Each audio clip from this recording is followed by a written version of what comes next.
Praise the Lord. Good news रोजाना में आपका स्वागत है। प्रभु के दास प्रॉफेट युवराज एंजल जी और प्रॉफेट बेबी एंजल जी के द्वारा लिखी गई इस भविष्यवाणी की पुस्तक को हम आज पढ़ते हैं। आज का दिन है सोमवार और आज की मिति है 28 मार्च।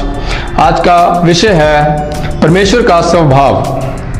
पवित्र वचन में से हम पढ़ेंगे नीति वचन उसका 6 अध्याय 16 आयत से लेके 19 आयत तक हम पढ़ेंगे। 6 वस्तुओं से यहोवा बैर रखता है, वरन 7 हैं जिनसे उसको घृणा है, अर्थात घमंड से चढ़ी हुई आंखें, झूठ बोलने वाली जीभ और निर्दोष लहू का बहाने वाला हाथ, अनर्थ कल्पना गढ़ने वाला मन, बुराई करने को बेग से दौड़ने वाले पांव, झूठ बोलने वाला साक्षी और भाइयों में झगड़ा उत्पन्न करने वाला मनुष्य। आमीन। आइए हम परमेश्वर के दास के द्वारा दिए गए प्रकाशन को पढ़ेंगे।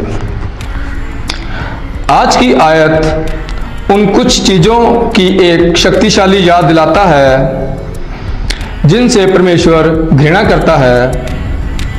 हम उन चीज़ों में से एक पर ध्यान देंगे जो एक झूठ बोलने वाली जीभ और एक झूठी गवाह है।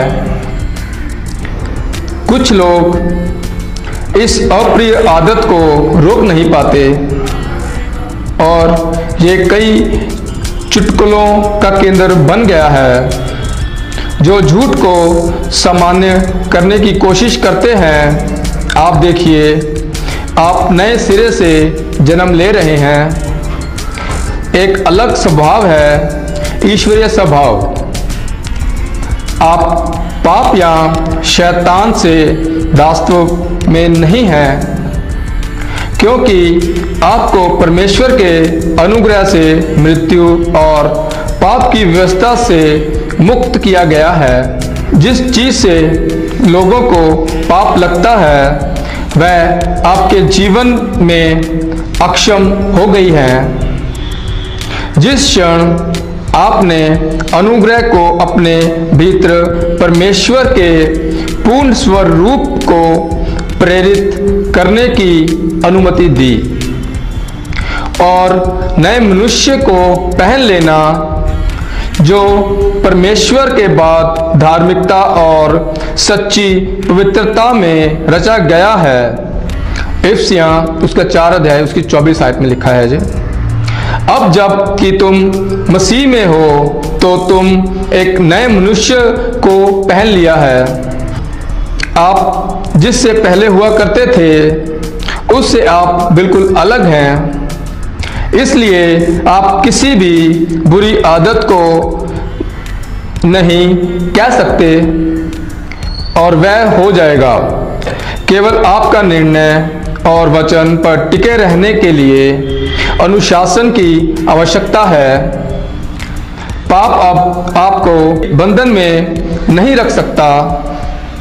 यह आपको वह नहीं कर सकता जो आप अब और नहीं करना चाहते, क्योंकि आपके पास एक नया स्वभाव है। आमीन। परमेश्वर के दास के द्वारा की गई भविष्यवाणी की घोषणा को अपने जीवन में घोषित करते हैं। भविष्यवाणी की घोषणा। मैं मसीह में एकदम नई सृष्टि हूँ। पुराना मैं अब नहीं रहा। मैं हमेशा सत्य के लिए बोलता और खड़ा होता हूँ।